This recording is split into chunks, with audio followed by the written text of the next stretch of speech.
கரெக்டாக இருக்கு. சூப்பராக இருக்குது. தேங்காய் பூ எடுத்து இப்போ எங்கள் வீட்டில் தேங்காய் உடைக்கிறேன் இப்படி இருக்குது. பூத்து இருக்குது எங்கள் வீட்டு மரத்து தேங்காய். அடா அசலமே இங்கே வரு. நேற்று ஒரு கொலை காய் விழுந்துருச்சு அப்படியே. இதில் 2 உரிச்சுட்டா ஓட்டு மாவு செய்வோம். இந்தா இதில் என்ன செய்கிற, ஒரு 3 காய் உரிச்சுட்டா உனக்கு ஓட்டு மாவு வறுத்தரேன். சரி சரி. உனக்கு ரொம்ப பிடிக்கும் சொல்லி வீட்டில் ஓட்டு மாவு. போய் ஒரு 3 காய் உரிச்சுக்கிட்டு வா.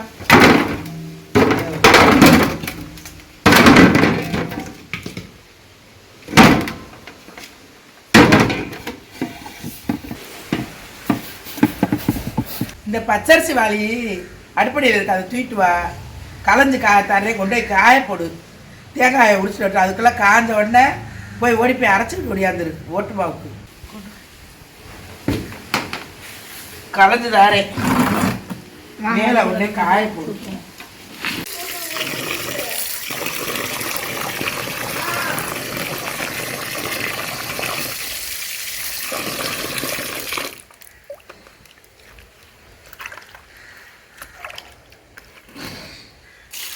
ஒரு சட்டி எடுத்தால் வாழைக்கண்டுக்காது ஊற்றலாம் தண்ணியை.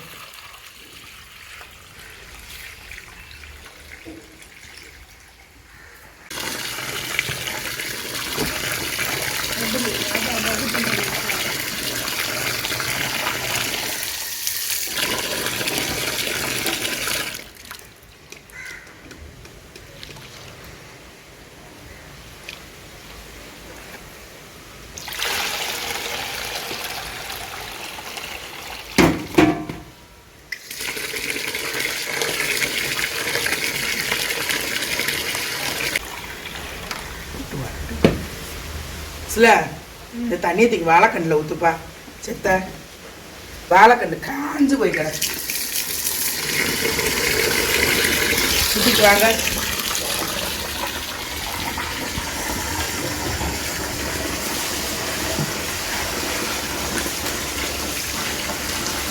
ஓ நல்லா அறுத்தாச்சு, களைஞ்சாச்சு. கொண்டே மேலே காயப்போடு. இது எப்போ காய?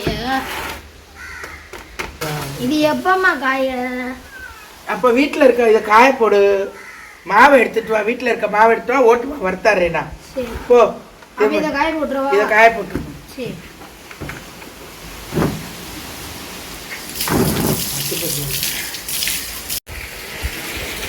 விளக்கமா ரெடி.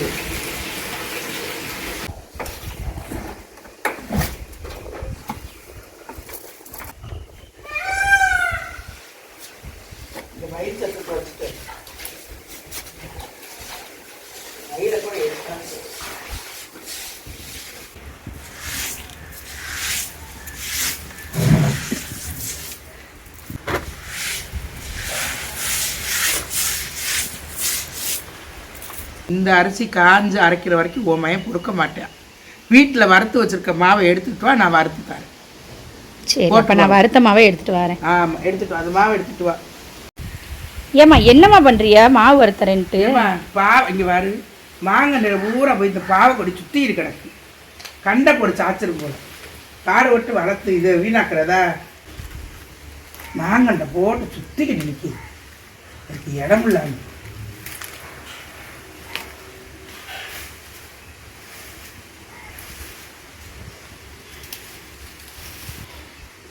ஒரு குச்சி எடு. குத்தி வச்சு கட்டி வச்ச நிமிந்தா போயிருக்கு. இந்தாங்கம்மா, இந்த குச்சியை வைங்க. வீணா போயிருக்கு. மாங்கண்டு அடே ஊருப்பட காய் கிடக்குறா. என்னம்மா நிப்பாட்டிட்டியலா? நிப்பாட்டியாச்சு, நிப்பாட்டியாச்சுமா, நிப்பாட்டியாச்சு. அதெல்லாம் விடுங்கம்மா. அம்மா அந்த கண்டு சாயல இல்லைம்மா, அதை விடுங்கம்மா. சாயல இருந்தாலும் இதுவே மூடிடும் அப்படியே போட்டு. இங்கே ஒரு கண்டையும் முடிவு மூடிடுச்சு.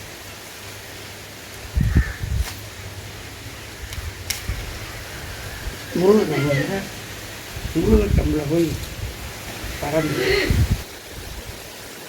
பாவக்காய் கிடக்கு. ஊர்பட்ட பாவக்காய் பறி. இன்னைக்கு சாம்பார் பொரிப்போம்.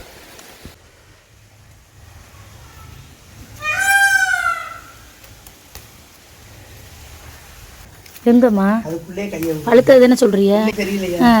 ரெண்டு கிடக்கு.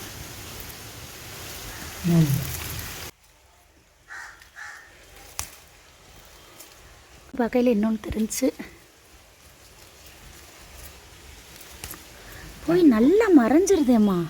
பொடி அப்படி தூக்கி பார்க்கணும். ஏன்னா இலையும் காயும் ஒரே கலராக இருக்கனால நிறைய இது பழுத்தே வீணாக போச்சு.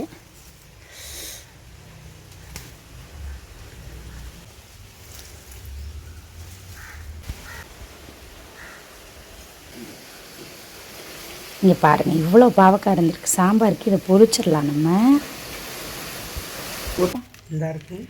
நான் பாவக்காய் கொடியெல்லாம் சரி பண்ணியாச்சா? சரி பண்ணியாச்சு. மாவு சலிக்க போகிறேன். இதை வேலையை தீர்த்தா வேலை சலிக்க.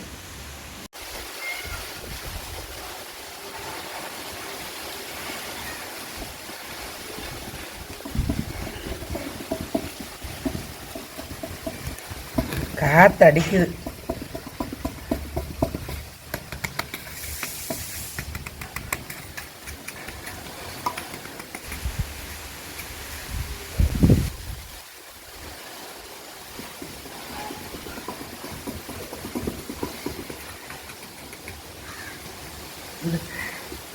இது அரைக்கிறதுக்கு ஒரு இடியப்படி எடுத்து கொஞ்சம் ஒரு காப்படி மாவு வரும்.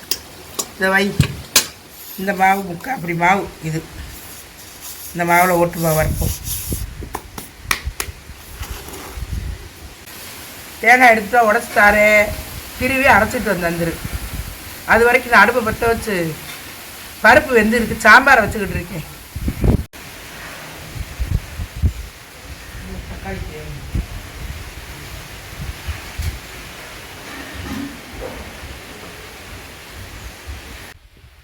இதே இந்த பருப்பு இப்படி இருக்கு, தண்ணியே இல்லையா நம்ம வீட்டில்? கூட கொஞ்சம் ஊற்றி வச்சா என்ன?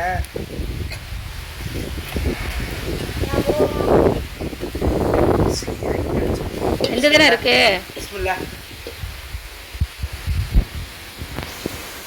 வெந்திருக்கு வெந்திருக்கு.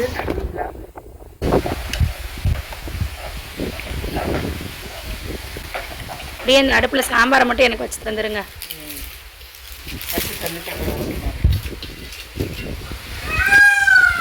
மயில் அங்கே ஒரே கத்தா மாடியில் நின்று கத்திக்கிட்டே கிடக்கா.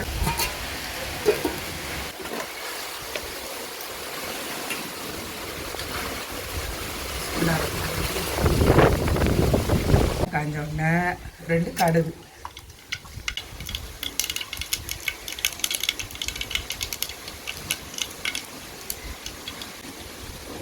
கடுகு பொரிஞ்சது, காய்ந்த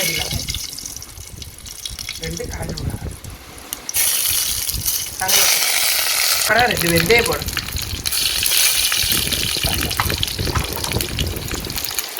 அப்புறம் 2 சீரகம்.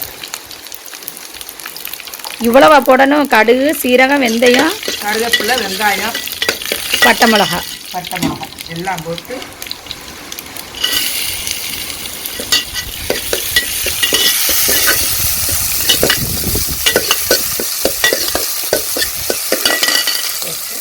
வெங்காயம் கொஞ்சம் வேகும், தக்காளி,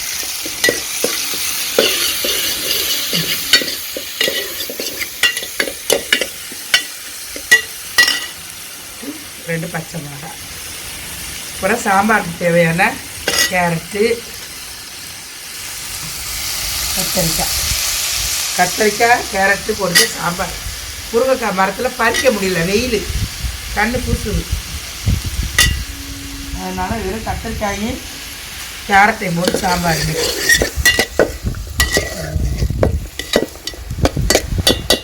காய் வதங்கவும், காய் நல்லா வதங்கின பிறகு சாம்பார் காய்,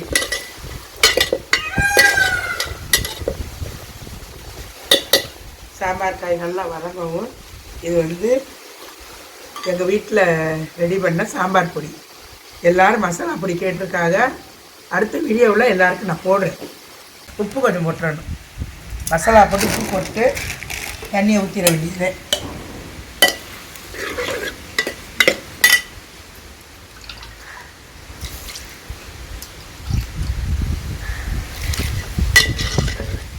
பெருங்காயத்தூள் வந்து மசாலாவோடையே சேர்ந்துருக்கு, அதனால் பெருங்காயத்தூள் போடலை. சாம்பாருக்கு என்ன பெருங்காயத்தூள் போடலேன்னு நினச்சிக்கிறாங்க. நாங்கள் வீட்டில் தயார் பண்ணுற மசாலானால நாங்கள் வந்து பெருங்காயம்லாம் மசாலாவிலே ஆட் பண்ணியாச்சு. சாம்பார் கொதிக்கவும் பருப்பை ஊற்றி கலக்கி ஊற்றி இறக்கிற வேண்டிய மல்லித்தலை தூவி இறக்கிறது. சாம்பார் ஓவர். இன்றைக்கி எங்கள் வீட்டில் சாம்பார் வச்சு மீன் வந்து வாங்கி மசாலா தடவி வச்சுருக்கோம். சாப்பிடையில் பொரிச்சுக்குவோம். இது வந்து ஓட்டு மாவு வறுக்கிற அடுப்பில் கொஞ்சம் சாம்பாரை வச்சு கொடுத்துட்டோம்னா கிச்சனுக்கு போய் மீனை பொரிச்சுக்குருவோம். பொரித்து சாப்பிடுறது. இப்போ எல்லாம் பண்ணிவிட்டு கொஞ்சம் நேரம் நல்லா மூடி வேக விடணும். கத்தரிக்காய் கேரட்லாம் நல்லா வேகணும். இந்த விறகடுப்பில் சமைக்கிறதுல ஒரு மசாலா குழம்பு எல்லாமே ஒரு டேஸ்ட்டாக இருக்கும். அதனால தான் நான் சாம்பார் இதில் வச்சு தரேன்னு சொல்லி வச்சுக்கிட்டு இருக்கேன். ஓட்டு மாவு வறுக்கிறதுக்கு ரெடி பண்ணிக்கிட்டு இருக்கேன். சாம்பார் நல்லா கொதிச்சு வச்சு காயெல்லாம் வந்துடுச்சு. இப்போ பருப்பு ஊற்றுவேன். பருப்பு ஊற்றிட்டு கொஞ்சோண்டு புளி, சாம்பார் தேவையான புளி கொத்துவேன். அவ்வளோ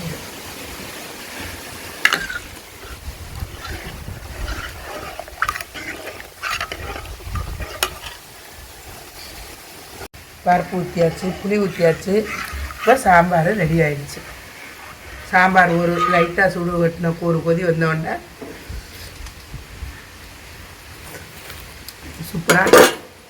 சூப்பராக இருக்குது சாம்பார். கமண்டு எங்கள் வீட்டு மசாலா அப்படி இருக்குது. சாம்பார் பொடி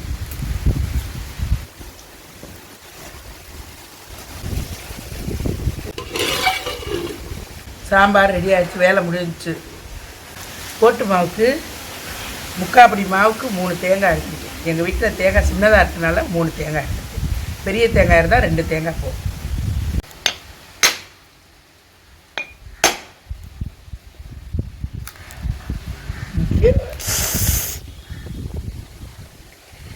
கொண்டாங்க. அப்படியே பூத்து இருக்கு. எங்கள் வீட்டில் தேங்காய் உடைக்கிறேன் இப்படி இருக்கு. பூத்து இருக்கு எங்கள் வீட்டு மரத்து தேங்காய். செமையா இருக்குமா? இதான் பூ தேங்காய்ன்றதா? இதுக்கிட்ட காசு தேங்காய். சரி, இந்த தேங்காய் எப்படி இருக்குன்னு பார்ப்போம். நல்ல நெத்து காயின்றனால அப்படி இருக்குதோ? இதில் லைட்டாக வந்துருக்கு. இதில் லைட்டாக இப்போ தான் வர ஆரம்பிச்சிருக்கோ?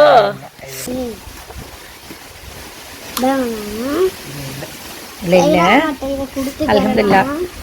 முத எடுத்த தேங்காயில் அழகான தேங்காய் முட்டையாம்மா. இது தேங்காய் பூ. இதை எடுங்கம்மா. தேங்காய் முட்டை இதை எடுத்தறியெல்லாம் சாப்பிடுவோம். இதை எடுங்க ஃபர்ஸ்ட். ஆசையாக இருக்கு. முட்டை கொடுத்துருக்கலாம். 3 தேங்காய் உடச்சி வச்சாச்சு. அதில் ஒரு தேங்காயில் இப்படி நல்லா பூ பூத்துருக்கு. தேங்காய் பூத்த தேங்காய். இதை எடுத்து பிள்ளைகளுக்கு இங்கே கொடுத்துட்றான். தேங்காய் யூஸ் பண்ணிக்கலாம். இந்த ஓட்டு மாவுக்கு தேவையான 3 தேங்காய், 3 முட்டை, காப்பிடி 1/4 உலக்கு ஜீனி. தேங்காய்க்கு அதுக்கு ஃபைனலாக தான் போடணும். அதனால் இப்போ எடுத்துகிட்டு வரல, அப்புறமா லாஸ்ட்டாக காமிக்கிறேன். அவ்வளோதான் இதுக்கான ஜாமான். நீ தேங்காயை திருவி மாவில் பால் புழிஞ்சு ஊற்றி ஓட்டு மாவு வறுக்க ஆரம்பிக்கணும். அம்மா ஃபஸ்ட்டு அது தேங்காய் முட்டை எடுத்தாங்க. ஆசையாக இருக்குது. அது எப்படி இருக்குன்னு சாப்பிட.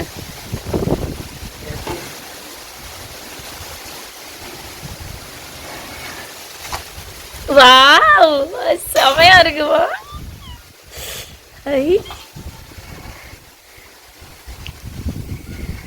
நம்ம வீட்லயே வந்தது. பார்க்கவே ரொம்ப ஹாப்பியா இருக்கு.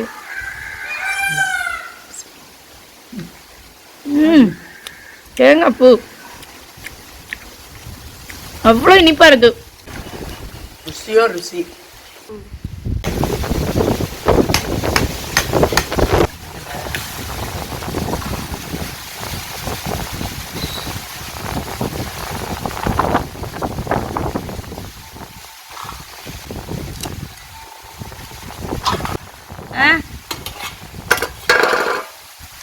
சாம்பார் ரெடியாக சுற்றிட்டு போகலாம்.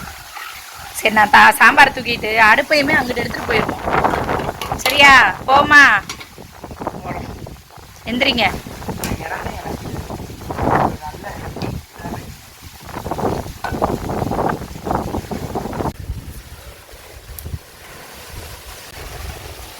காத்தான காற்று அடித்து தள்ளுது. எங்கே தேங்காய் வந்து மண்டையில் விழுந்தோம்னு பயமாக இருக்குது. தென்னை மரத்து தூரில் உட்காந்து இந்த பிளேஸ் தான் நல்லா இருக்குது. அடுப்படி வச்சு வேலை பார்க்க காத்தடிங்கனால பயமாக இருக்குது. நல்லா நல்லபடியாக பத்திரமா காப்பாற்றணும்.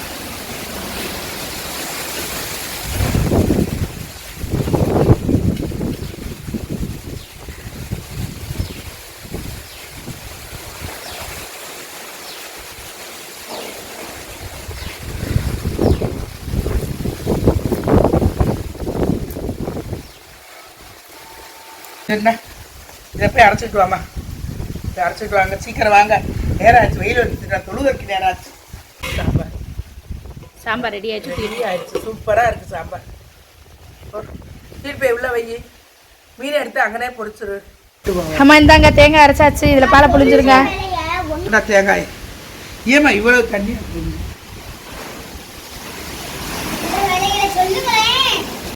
தேங்காய் பாலை இந்த மாவில் ஊற்ற போகிறேன். தலைப்பால் இது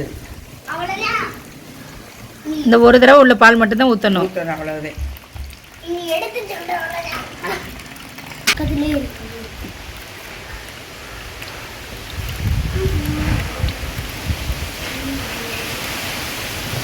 இந்த தூள் உப்பு எடுத்து வைப்பா.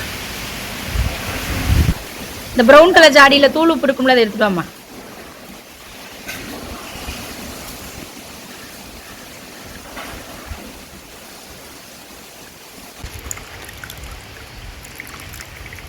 மூணு தேங்காயோட தலைப்பால் மட்டும் எடுத்துட்டு போடு. தூள் உப்பு கொஞ்சோண்டு போடுறேன், அவ்வளோதான். இது எடுத்துட்டு போயிருந்தீங்க. 3 முட்டை உடச்சி தேங்காய் பாலில் ஊற்றுறோம்.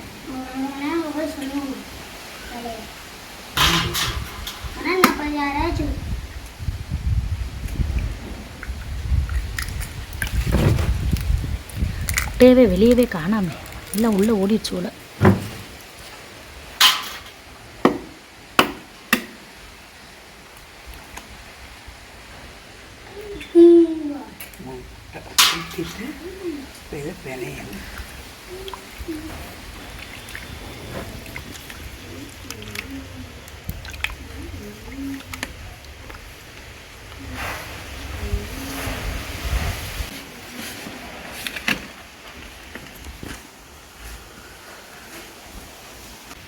இது இடியப்பத்துக்கு வறுத்து வச்ச மாவில் இப்போ நம்ம செய்கிறோம். கழுவி காய வச்ச அரிசி அங்கே இருக்குது, ஈர அரிசி. அதை இனிமேல் காஞ்ச உடனே கொண்டுட்டு போய் அரைச்சி அடுத்தாப்புல தேவைன்னா செஞ்சுக்கலாம், இல்லாட்டி இடியப்பம் வச்சுக்கலாம். அப்படியே அந்த வறுக்கிற அந்த பச்சை மாவில் அப்படியே ஓட்டு மாவு வறுக்கலாமா? வறுக்க முடியாது, வறுத்தாதான் அரைக்க முடியும்.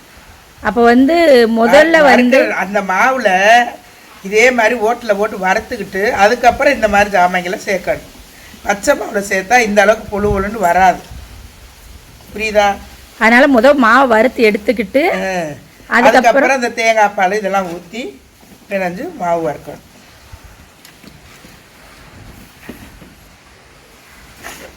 பொழு பொழுன்னு மாவு வறுக்கணும்ல, கட்டி கட்டியாக இருந்தாக்கா கட்டியாக வீணாக போயிடும்ல, அதுக்காக வேண்டி நல்லா இது பண்ணிட்டு போட்டு மாவு வறுக்கணும்.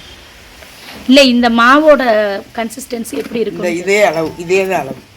இந்த புட்டு இப்படி பிடிச்சா இந்த இப்படி இருக்குல்ல, இந்த மாதிரி வர்றப்ப நம்ம வந்து இதை பிணைஞ்சிக்கிறோம். அதுக்கு மேலே அதிகமான தண்ணி வச்சிடக்கூடாது.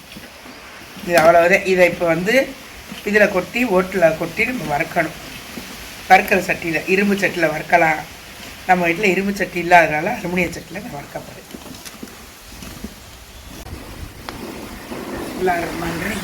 போட்டு மாவு வறுக்க சட்டி வச்சாச்சு.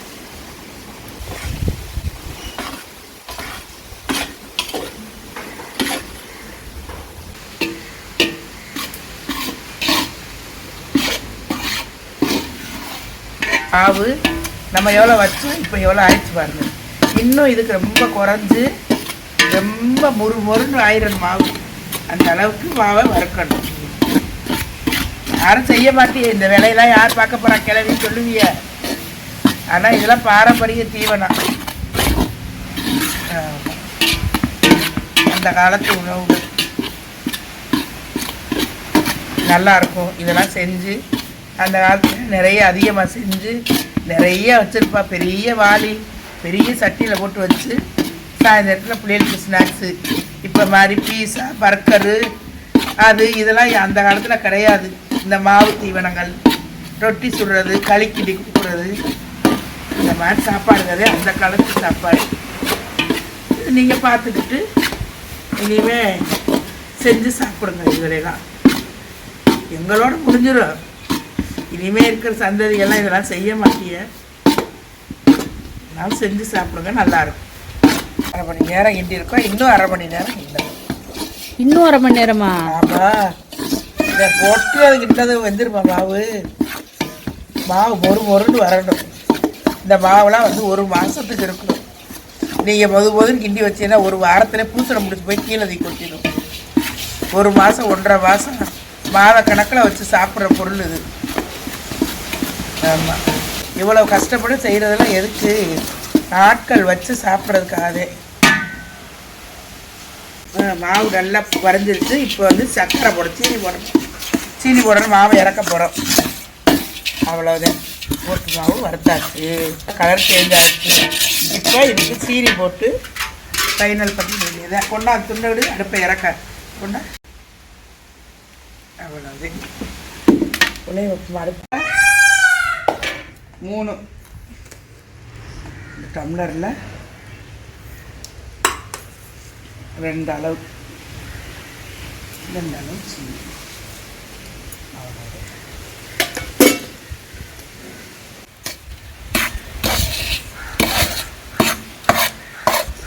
இதை வச்சுட்டோம்னா கொஞ்சம் நேரத்துக்கு அந்த ஜீனி கொஞ்சம் மெல்ட் ஆகி கொஞ்சம் நேரம் ஒரு 5 நிமிஷம் கழிச்சு அதை அப்படியே கிண்டி விட்டுறேன். 12:30 மணிக்கு மாவு அடுப்பில் வச்சோம். இப்போ மணி என்ன 2 ஆகுதா?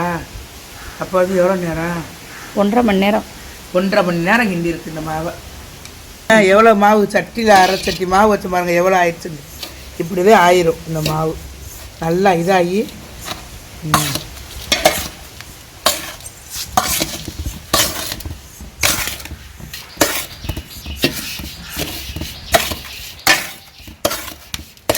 இது வந்து சாப்பிட்றதுக்கு நல்லா சுவையாக இருக்கும். அதிகமான இனிப்பு போடலை, தேவைப்பட்டால் போட்டுக்கலாம். சுகர்காரங்களாம் சாப்பிடணுங்கிறதுக்காக கொஞ்சம் இனிப்பாக கொஞ்சம் கம்மி பண்ணி போட்டிருக்கேன். ஆமாம், இவ்வளோதே ஓட்டு மாவு. யாருக்கு உங்களுக்கு வேணும்னா சொல்லுங்கள், செஞ்சு தர்றோம். உங்களுக்கு இந்த இந்த ஸ்நாக்ஸ் பிடிச்சிருந்தா வேணும்டா எங்கள்கிட்ட கேளுங்க. நாங்கள் சொல்கிற நம்பருக்கு வாட்ஸ்அப் பண்ணுங்கள், உங்களுக்கு அனுப்புகிறோம் கொரியரில். இது அரட்டு கையப்பிடி சுடு. அதெல்லாம் சுடாது, வாயில் போடு. இந்த சுட்டுச்சா அல்டிமேட்டாக இருக்குது, செம்மையாக இருக்குது.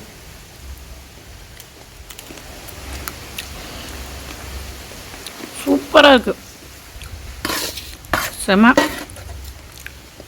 செம்மையாக இருக்கும், வாசமனமாக இருக்கும்.